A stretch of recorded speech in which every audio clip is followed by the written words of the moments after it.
උත්තරාත්මයේ බලයෙන් ඔබ හට නිති සෙත් වේවා ධම්මරත්නයේ බලයෙන්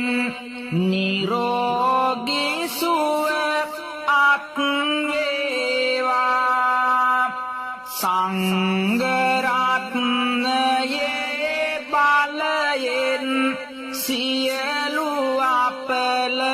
දුරු වේවා මෙතුන් බලයේ පිනෙන් ඔබට දිනෙන් දිනම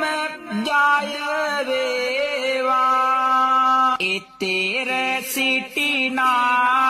ඔබට නම් කිසි දුකක් කඳුලක් නොම දැනේවා හිතත් දැඩි